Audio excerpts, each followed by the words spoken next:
எல்லாமே தோத்துட்டாங்க. By election நிக்கிறதுக்கே பயந்து ஓடிட்டோம். ஆகவே எங்கள்கிட்ட 19% இருக்காருன்னு சொல்றாரு. அந்த 19%ல 10% விஜய் கிட்ட போகும். Attica, India's #1 trusted gold buyers. We release pledged gold instant cash payment. Naga double roasted rava and Naga கடலை மாவு. கிராண்ட் பிக்சர்ஸ் பெருமையுடன் வழங்கும் அபின் ஹரிஹரன் இயக்கத்தில் ஆதித்ய மாதவன் நடிக்கும் அதர்ஸ் மூவி நவம்பர் 7 முதல் திரையரங்குகளில். அவர் மேல வரணும்னு பாக்குறாரு. கட்சி ஆரம்பிச்சு ஒரு நல்ல நிலைமைக்கு வரணும்னு பாக்குறாரு ஒருத்தர். அவரு போய் இந்த 10 தோல்வி பழனிசாமியோட அவருக்கு என்னங்க வேலை? அதிமுகன்றது ஒரு மிகப்பெரிய கட்சி. அதற்கூட கூட்டணி வைக்கும் போது அது ஒரு சாதகமான சூழ்நிலையை தானே இப்போ புதிதாக ஆரம்பித்த ஒரு கட்சிக்கு ஏற்படுத்தும். அதிமுக ரொம்ப பெரிய கட்சி தான். பழனிசாமி தலைமையில் இருந்தால் இருக்காது. ஆனா போயிடுச்சு. பழனிசாமி அவர்கள் அதிமுகவுக்கு தலைமை ஏற்று நடத்துவது சரியில்லைன்னா வேற யார் நடத்தினா அது சரியாக இருக்கும் அப்படின்னு நினைக்கிறீங்க சார்? யார் வேணா ஒரு சாதாரண தொண்டன் என்னங்க, யார் அப்பா விட்டு சொத்து நிரந்தரமா உங்ககிட்டே இருக்கணுமா? பேசும்போது வாய்க்கிழியே பேசுவியா? அப்படியே கீழே இருந்து நாங்க எல்லாம் மேல வந்துட்டோம். விட்டு கூட இறங்க. எவ்வளவு தலைவர்களை பார்த்துட்டோம் நாட்டுல, சொல்லுங்க பாப்போம். அது ஏன் விட்டு கொடுக்க மாட்டேன்றாரு? ஆல்ரெடி ஃபுல் டைப்ல இருக்காருங்க அவர் டிஎம்கேவோட. துணை முதல்வர் சொன்ன மாதிரி இதை விட கடைந்தெடுத்த முட்டாளைங்களுக்கு கிடைக்க மாட்டார்கள். ஆகவே திமுகவில் இணையாத திமுகவோடு ஒருங்கிணைந்து இருக்கின்ற ஒரு தலைவர் தான் தலைவர் சாரி ஒரு மனிதர் தான் எடப்பாடி பழனிசாமி. தலைவர்னு கூட சொல்ல முடியாத அளவுக்கு இருக்குதா? தலையுடையோர் எல்லாம் தலைவர் அல்ல. காங்கிரஸ் தாவேக கூட கூட்டணிக்கு போறதான ஒரு பேச்சுவார்த்தையும் இருக்குது. துணையை தேட வேண்டியது அபலைகள் தான். துணையோடு இருப்பவர்கள் தேட வேண்டிய அவசியம் இல்லை. அந்த இடத்துல இருக்கிறது பழனிசாமி தான். அவங்கதான் பாஜகவோட கூட்டணியில இருக்காங்கல்ல சார். கூட்டணியே இல்ல அப்படின்னு நம்ம எப்படி எடுத்துக்க முடியும்? அவரை நீங்க கழட்டி விட்டு பேசாம சீமா நிகமான் பத்தி பேசுங்களா? பேசலாம். அவர் எடப்பாடி திமுக பத்தி பேசாதீங்க. அவரு கட்சி ஆரம்பிச்சதுல இருந்து இப்போ வரைக்குமே திமுகவுக்கும் தாவேகாவுக்கும் தான் போட்டி அப்படின்னு சொல்லியிருக்கிறாரு. உண்மையில் அப்படிதான் பார்க்க வேண்டியிருக்கா, இல்ல தாவேகா இந்த மாதிரியான ஒரு நெரேட்டிவ் செட் பண்றாங்க அப்படின்னு பாத்துக்கலாமா sir? Very sorry. Fight between Dravida Munnetra Kazhagam versus தாவேகா தான். அதுல மாற்று கருத்தே கிடையாது. எடப்பாடி பழனிசாமி இந்த சீன்லயே கிடையாது. கலாட்டா நேயர்களுக்கு வணக்கம். இன்று நம்மோடு பேசுவதற்காக அதிமுக ஒருங்கிணைப்பு குழுவை சேர்ந்த புகழேந்தி அவர்கள் நம்மோடு இணைந்திருக்கிறார். சார் வணக்கம். சார் வணக்கம். உங்களுக்கு வணக்கம். கலாட்டாவிற்கு வணக்கம். தமிழக வெற்றி கழகத்துடைய இந்த பொதுக்குழு முடிஞ்சிருக்கு. விஜய் அவர்கள் நீண்ட அமைதிக்கு பிறகு அந்த பொதுக்குழுல பேசியிருக்கிறாரு. நிறைய விஷயங்களை சுட்டிக்காட்டி பேசியிருக்கிறாரு. குறிப்பாக கடந்த அந்த கரூர் சம்பவத்துக்கு பிறகாகவே அதிமுக தரப்புல இருந்து தாவேகாவுடையனான ஒரு கூட்டணி அப்படிங்கிறத பொதுவான கருத்தாவே முன் வச்சுட்டு இருந்தாங்க. நம்மளும் ஒருவேளை தாவேகா கூட்டணிக்கு போயிருமோ அப்படின்ற ஒரு எதிர்பார்ப்புல இருந்தோம். ஆனா அது போன்ற ஒரு கருத்து இல்லை அப்படிங்கறத இந்த பொதுக்குழு மூலியமா நம்மளால புரிஞ்சுக்க முடியுது. நீங்க என்ன நினைக்கிறீங்க சார்? நான் ஏற்கனவே சொன்னது தானே. புசியானந்த் முதலே சொல்லிட்டார் கூட்டணி எல்லாம் கிடையாதுன்னு சொல்லி மிக தெளிவுபடுத்திட்டார். நான் அழகு தமிழ்ல சொன்னேன். புசியானந்த் அரசியல் ரீதியா துப்பிட்டார். அடுத்து விஜய் துப்புவார். அவர் நேரடியாக துப்பலன்னு சொன்னேன். அப்புறம் அதுக்கு முன்னாடி ஒரு மாசத்துக்கு முன்னாடி இருந்த நிலைப்பாடு தான் இப்பயும் எங்கள் நிலைப்பாடுன்னு சொல்லி அவங்க நீட்டா எடப்பாடி பழனிசாமிக்கு பதில் சொல்லிட்டாங்க. ஆகவே அது ஆகாதுங்க. யாரும் ஏங்க அவர் மேல வரணும்னு பாக்குறாரு. கட்சி ஆரம்பிச்சு ஒரு நல்ல நிலைமைக்கு வரணும்னு பாக்குறாரு ஒருத்தர். அவரு போய் இந்த தோல்வி பழனிசாமியோட 10 தோல்வி பழனிசாமியோட அவருக்கு என்னங்க வேலை? இத புரிஞ்சுக்கணுமா இல்லையா? சார் அதிமுகன்றது ஒரு மிகப்பெரிய கட்சி. அதற்கூட கூட்டணி வைக்கும் போது அது ஒரு சாதகமான சூழ்நிலையை தானே இப்போ புதிதாக ஆரம்பித்த ஒரு கட்சிக்கு ஏற்படுத்தும். அதிமுக ரொம்ப பெரிய கட்சி தான். புரட்சி தலைவர் எம்ஜிஆர் அம்மாவால் உருவாக்கப்பட்ட மாபெரும் இயக்கம் என்பதில் எந்த மாற்று கருத்தும் இல்லை.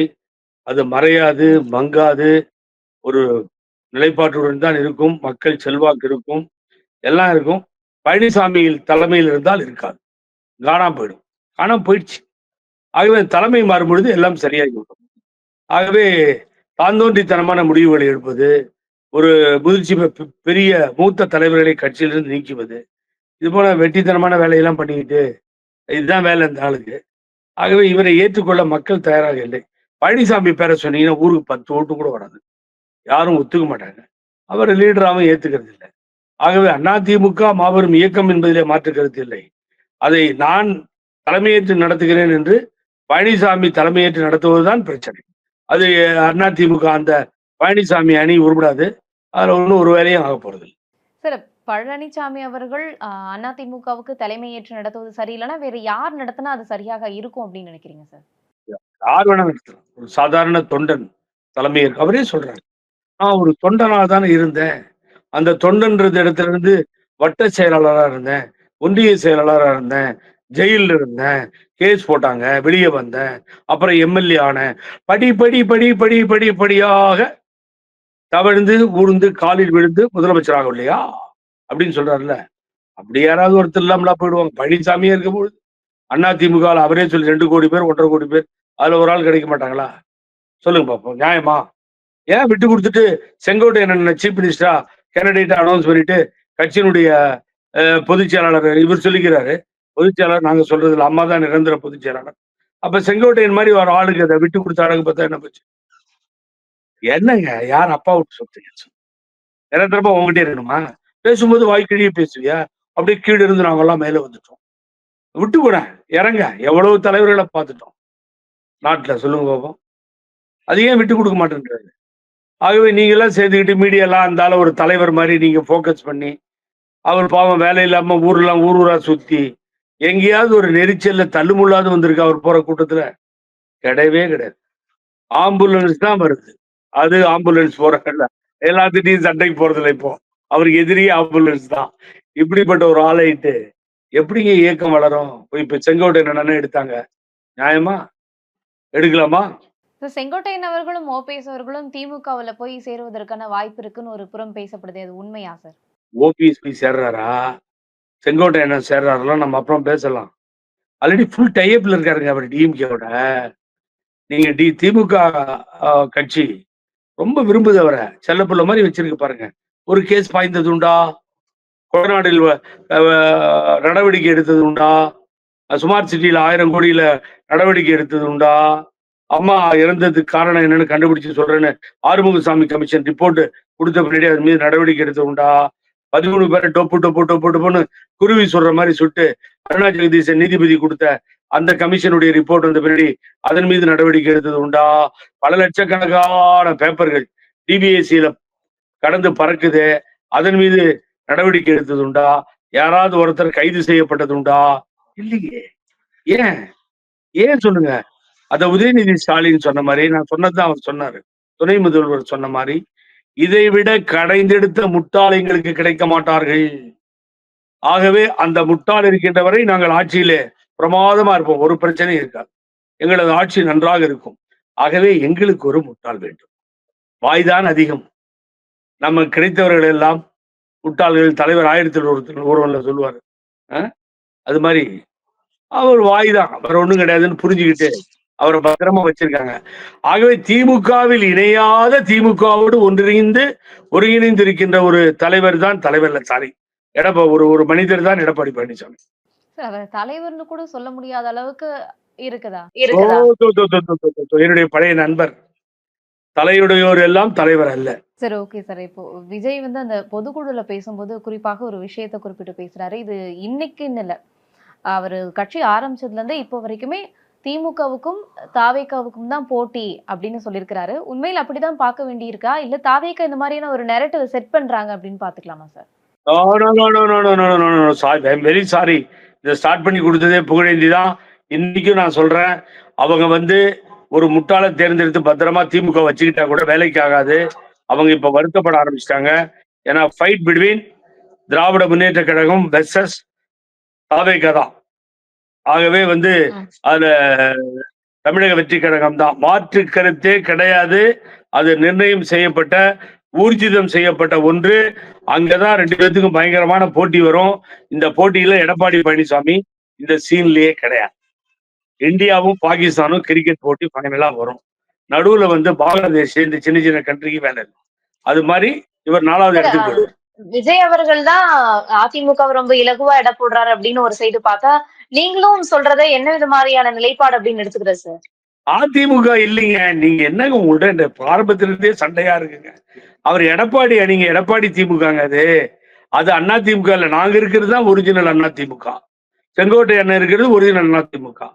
அவர் ஓபிஎஸ் இருக்கிறது ஒரிஜினல் அண்ணா திமுக. இப்படி வேணா சொல்லுங்க, ஏதாவது நம்ம கேட்கறதுக்கு நல்லா இருக்கும். நாங்களாம் ஒருங்கிணைப்பு கூட ஸ்டார்ட் பண்ணோம். ஜேசிடி பிரபாகர், நானு, அண்ணன் பண்ருட்டியார் இருக்காரு.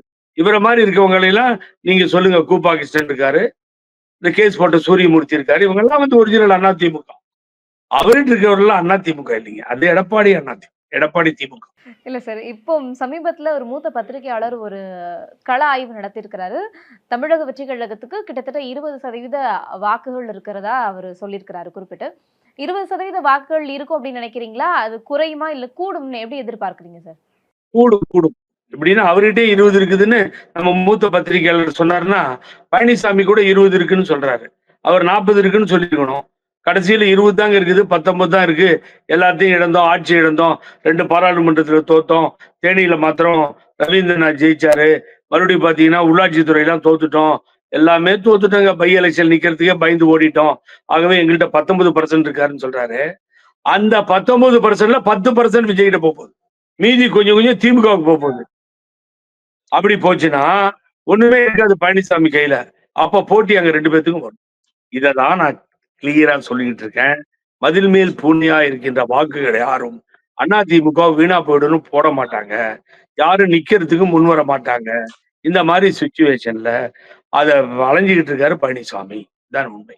சார் அந்த கூட்டத்துல பேசும்போது ஆதவர்ஜுனா அவர்கள் குறிப்பிடுறாரு, நீங்க என்ன ரவுடிசம் பண்றீங்களா? 6 மாசம் கழிச்சு தெரியும் யாரு ரவுடிசம் பண்றது அப்படின்னு சொல்லிட்டு, யாரு அதிகாரத்துல இருக்கிறது அப்படின்றத குறிப்பிடுறாரு. என்னன்னு புரிஞ்சுக்கிறது? 6 மாசம் கழிச்சு இவங்க வந்து ரவுடிசம் பண்ணுவாங்கன்னு புரிஞ்சுக்கிறதா? இல்ல ஒரு ஆதங்கத்துல அப்படி பேசிட்டாரு அப்படின்னு எடுத்துக்கிறதா சார்? ஆதங்கத்துல பேசிட்டாருன்னு எடுத்துக்கலாம். அவர் கூட அங்கிள்னு கத்துறியா, மோடி பிரதமர் மோடியை கத்துறியா, அதெல்லாம் ஒரு ஆதங்கம் தானே எடுத்துக்க முடியும். ரவுடிசம் அப்படிங்கிறதுலாம் சில நேரத்துல வார்த்தைகள் பேசும்போது தடிப்பா வந்துடுதுங்க. அதனால அதை போய் சீரியஸா எடுத்துக்க வேண்டாம். அவர் அது மாதிரி பேசிட்டு இருப்பாரு. ரவுடிசம் பண்ணீங்களா, கரெக்டா பண்ணீங்களான்னு பேசியிருக்காரு. சிபிஐ விசாரிக்குது, யார் ரவுடிசம் என்ன நடந்ததெல்லாம் தெரிஞ்சிடும், தெரியாம போகாது. சென்ட்ரல் பியூரோ ஆஃப் இன்வெஸ்டிகேஷன் உள்ள வந்து டேப் போட்டு அளக்க ஆரம்பிச்சிட்டோம். இந்த இடத்துல எவ்வளவு கூட்டம் சேர்ந்தது, அங்க என்ன பாதிப்பு நடந்தது, செருப்பு எங்க தயாரிக்கப்பட்டது, அந்த தோல் எங்க தயாரிக்கப்பட்டது, அடிச்சது யாரு, எல்லாம் எடுப்பாங்க இப்போ. அப்ப எடுத்து அந்த அடிச்சது யாருன்னு பிடிப்பாங்க. இதெல்லாம் என்னென்ன நடந்திருக்குங்கிறது டீப்பா போவாங்கல்ல விசாரணையில, தெரிய வரும். அதுக்குள்ள அவசரப்பட்டு ரவுடிசம் அதெல்லாம் அவர் சொல்ல வேண்டாம். அதை நீங்க சொன்ன மாதிரி ஆதங்கப்பட்டு அவசர வார்த்தைகளாக தான் நான் பாக்குறேன். நல்ல நண்பர், அப்படியே இருக்கட்டும், ஒன்றும் பிரச்சனை இல்லை. ஆக இப்போ வளர்றதான் பார்க்கணும். ஆளும் வளரணும், அறிவும் வளரணும், அதுதான்டா வளர்ச்சி. என்னை ஈன்றவளுக்கு அதுவே நான் தரும் மகிழ்ச்சின்னு பாட்டு பண்ணார் தலை. ஆகவே அறிவுபூர்வமா நம்ம இப்ப செயல்பட்டாதான் அவங்க இன்னும் மேலோங்கி வர முடியும்ன்றத எண்ணி பார்க்க வேண்டும். ஏன்னா ஒரு பக்கம் பழனிசாமி தலைமையில வீழும் பொழுது அந்த வாக்குகள் அங்க போறதுக்கு வாய்ப்புகள் இருக்கு. இப்ப பாருங்க, இந்த மனோஜ் பாண்டியன் எப்ப பாரு எங்கிட்ட சொல்லுவார், ஒரு பெரிய தகராறு பண்ருட்டி அண்ணன் தலைமையில பேசுறப்போ, பண்ருட்டியாரை வந்து எடப்பாடி பழனிசாமி பக்கத்துல உட்கார வச்சுட்டாங்க, மோடி பக்கத்துல. திரு அண்ணாமலை தான் பண்ணார் அந்த வேலையை, பாவம். அவரே அப்ப தற்கொலை இந்த துரோகியை போய் உட்கார வச்சுட்டுன்னு அவரே திட்டினதை நீங்க கேட்டிருப்பீங்க. அப்ப நாங்கெல்லாம் முடிவு பண்ணி பிஜேபி வேண்டான்னு முடிவு பண்ணோம். அப்போ அது தடுத்தது யார் தெரியுங்களா? பெரிய டிஸ்கஷனை போய் பிரஸ்ல சொல்லிட்டாங்க. நான் ரெடி ஆயிட்டேன், கீழே போங்க ஓபிஎஸ்ன்றாரு. யாரு? பண்ருட்டி அண்ணார். அவ்வளவு தலைவரோட இருந்தவர், ஒரு பெரிய மூத்த தலைவர். அவர் சரித்திரம் படைத்த தலைவர் கூட சொல்லலாம். அப்படி தலைவருக்கு நெருக்கமா இருந்தவர். அம்மா வாசல் வரை வந்து வரவேற்று அனுப்பிய தலைவர். அவர் வேண்டாங்க, இந்த இவர்களை நம்பாதீங்க, பிஜேபி வேணாங்கன்னு ஓபிஎஸ்க்கு சொன்னாரு. கூப்பா கிருஷ்ணன், ஜேசி டி பிரபாரன், இந்த போன யாரு என்னங்க மனோஜ் பாண்டியன், வைத்திலிங்கம், தர்மர் எம்பி எல்லாமே இருந்தோம், நாங்கெல்லாம் இருந்தோம். அப்ப என்ன ப்ராப்ளம் ஆச்சுன்னு கேட்டீங்கன்னா, இந்த மனோஜ் பாண்டியனும் வைத்திலிங்கம் தான் வேண்டாம் வேண்டாம் வேண்டாம், நான் வேண்டாம், தயவு செஞ்சு வேண்டாம், இன்னும் கொஞ்ச நாளைக்கு நம்ம பிஜேபியோட தான் இருக்கணும்னு எதிர்ப்பு தெரிவிச்சாங்க. யார் எதிர்ப்பு தெரிவிச்சது? மனோஜ் பாண்டியன். நல்லா ஞாபகம் வச்சுக்கோங்க. என் முன்னாடியில அவர் இல்லைன்னு சொல்ல முடியாது. இதுதான் நடந்தது ஓபிஎஸ் வீட்டுல, கிரீன்விச் ரோட்ல. அப்புறமா கீழே போகாம இப்படி இவங்க தகராறு பண்ணி பண்ருட்டியார் அண்ணன் முறைச்சிட்டாரு. என்ன வைத்திலிங்க இப்படி பண்ணிட்டு இருக்கீங்க, எது சொன்னாலும் ஆலோசகர்னு கருத்து சொல்றீங்க, கோபம் வருது உங்களுக்கு. இல்லைங்க, நான் பண்றது சரியில்லை நீங்க அப்படின்னு சொன்னாரு. ஆனா இவங்க ஒத்து வரல. அதுக்கு பின்னாடி என்னாச்சு, அதை அனௌன்ஸ் பண்ண முடியல. அன்னைக்கு இரவு தான் அண்ணனுடைய தாயார் இறந்துட்டாங்க. அவர் ஊருக்கு போயிட்டார் ஓபிஎஸ் அண்ணன். ஆகவே அதை தடுத்து நிறுத்தி பிஜேபியோடு உறவு வைத்துக் கொள்ள வேண்டும் என்று சொன்ன மனோஜ் பாண்டியன் தான் அண்ணா அறிவாலயத்துல போய் வெளியில நின்று மிக அழகா சொல்றாரு, பிஜேபியினுடைய பிரான்ச் ஆகி போச்சு அதிமுக. நாளொரு மேனி பொழுதொரு வண்ணமும் நாடகமா நடிச்சா நம்ம என்ன பண்ண முடியும்? ஆகவே எப்ப நம்ம அந்த கூட்டணியில் இருந்தோமோ நாங்கெல்லாம் எதிர்ப்பு தெரிவிச்சோம். அவங்க வரவேற்றார்கள். அவர் மேல எனக்கு ஒண்ணும் கோவம் இல்ல. என்னோட பிரதர் தான் போறார் பாவம் சொல்லிட்டு போறார். உண்மையை சொல்லிட்டேன் உங்களுக்கு. ஏன்னா ஏதாவது கலாட்டாவா இருக்கணும்ல. அதனால கலாட்டாவுக்கு நான் உண்மையை சொல்லிட்டேன். எஸ். சார் இந்த சீட் கூட்டணி அந்த கூட்டணி தொடர்பாக அந்த சீட் ஷேரிங்லாம் எப்படி இருக்கும் அப்படின்னு எதிர்பார்க்கலாம் சார்? ஒரு பக்கம் காங்கிரஸ் வந்து திமுக கிட்ட அதிக அளவு சீட் கேட்க போறதாக ஒரு பேச்சுவார்த்தை போகுது. காங்கிரஸ் வந்து தாவேக கூட கூட்டணிக்கு போறதான ஒரு பேச்சுவார்த்தையும் இருக்குது. அதே போல அதிமுக தரப்புல பாஜக தரப்புல இருந்து ஒரு 20க்கு மேற்பட்ட சீட்டுகள் கேட்பாங்க அப்படிங்கிற ஒரு பேச்சுவார்த்தையும் இருக்கு.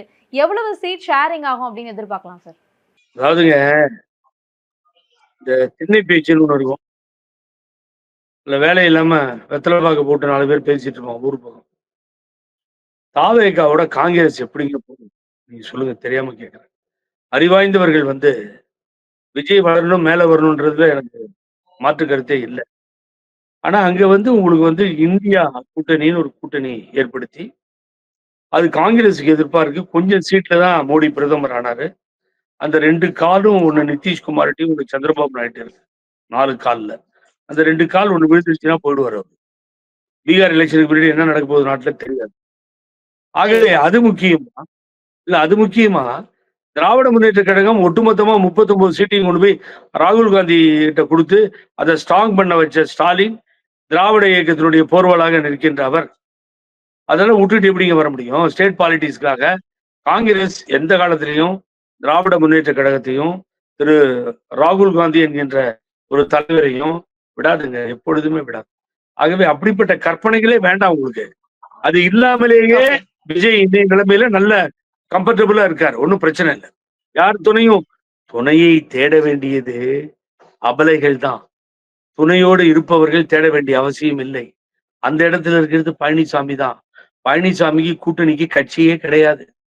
ஆச்சா, அதுதான் எங்க போய் பிடிக்க போறாரு, என்ன பண்ண போறாருன்னா யாரும் வரமாட்டேன்றாங்க. அவங்க தான் பாஜகவோட கூட்டணியில இருக்காங்கல்ல சார். கூட்டணியே இல்ல அப்படின்னு நம்ம எப்படி எடுத்துக்க முடியும்? போலோ பாரத் மாதா கி ஜெய். இந்து முன்னணியில 4 மந்திரி.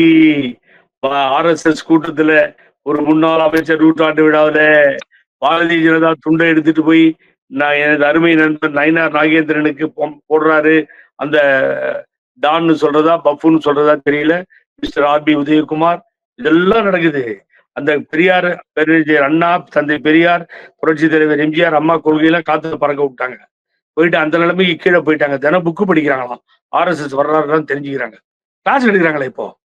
இப்பெல்லாம் அண்ணாடிஎம்கே ஆபீஸ் டெல்லிக்கு மாறிடுச்சு அமித்ஷா வீட்டுக்கு. இப்ப ஏடிஎம்கே ஆபீஸ்ல மேல ஃபர்ஸ்ட் ஃப்ளோர்ல ஆர்எஸ்எஸ் எப்படி உருவாச்சுன்னு கிளாஸ் எடுத்துட்டு இருக்காங்க. இவங்கெல்லாம் போய் கத்துக்கிறாங்க எல்லாரும். ஏன்னா அங்க என்ன பூத்து கமிட்டி மீட்டிங்கா நடக்குது. அங்கதான் ஆண்டிப்பட்டியில ஒரு ஓட்டு வந்துருச்சு பூத்துக்கு. சரித்திரம் படைத்த இடம். அம்மாவும் தலைவரும் நின்னது. அம்மா ஆஸ்பத்திரி தலைவர் புருக்லின்ல இருக்கும்போது நின்ன இடம். இப்பெல்லாம் ஒண்ணு 1 ஓட்டு 2 ஓட்டு 7 ஓட்டு 5 ஓட்டுன்னு ஆயிப்போச்சு. ஆகவே அது கூட்டணிக்கு அலைகின்ற ஒரு ஆளாக எடப்பாடி பழனிசாமி அலைந்து கொண்டிருக்கிறார். ஒருத்தரும் கூட்டணி ஒருத்தரும் வரமாட்டாங்க. கவலையே படாது. அப்போ வரக்கூடிய அந்த தேர்தல்ல தாவேகாவுடைய அடுத்த கட்ட அந்த கேம்பெயினாக இருக்கட்டும், இல்ல அவங்க களத்துல இருக்கக்கூடிய இந்த 234 சட்டமன்ற தொகுதிகள்ல களத்துல ஆட்கள் இருக்கணும். அந்த மாதிரியான சூழல்ல தாவேகாவுக்கு கண்டிப்பா 2 கட்சி, அதாவது அதிமுக, திமுகன்னு 2 கட்சி தரப்புலயும் அதிக அழுத்தங்கள் முன்வைக்கப்படும். அதையெல்லாம் எப்படி கையாளுவாங்க அவங்க? நீங்க உங்களோட சண்டை தாங்க பண்ணணும். நானும் பார்த்துக்கிட்டே இருக்கேன். அது அதிமுகன்னு சொல்லும் போது எனக்கு உடம்புல ஒரு மாதிரி கூச்சம். அது அதிமுக இல்லைங்க, எடப்பாடி திமுக நான் சொல்லிக் கொடுக்குறோம்.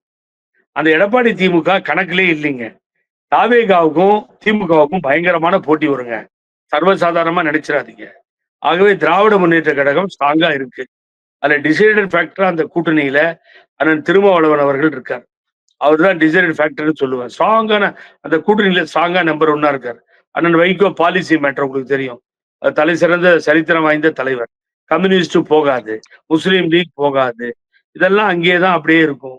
கொங்கு வேளாளர் கட்சி இருக்கு, அவங்களும் அங்க உள்ள இருக்காங்க. ஆகவே இப்படிப்பட்ட ஒரு சூழ்நிலை அங்க நிலவுகிறது இல்லையா? அவங்க எல்லாம் யாரும் கொள்கை ரீதியா பிஜேபி எதிர்க்கக்கூடிய கூட்டணி, வல்லமை படைத்த கூட்டணி அங்க இருக்கு. இதை இவரால உருவாக்க முடியாது. யாரும் இவரை நம்பி வரமாட்டாங்க. வந்தா தோத்து போயிடுவாங்கன்ற பயம் இருக்கும். ஆகவே அவரை நீங்க கழட்டி விட்டு பேசாம சீமான் பத்தி பேசுங்களேன், பேசலாம். அவர் எடப்பாடி திமுக பத்தி பேசாதீங்க. அது வேஸ்ட்டுங்க. சரி, ஓகே சார். நான் ஜென்ரலான ஒரு கேள்வி கேட்கிறேன். 234 தொகுதியிலையும் தாவிக ஆட்கள தனித்து நிற்கிறாங்க.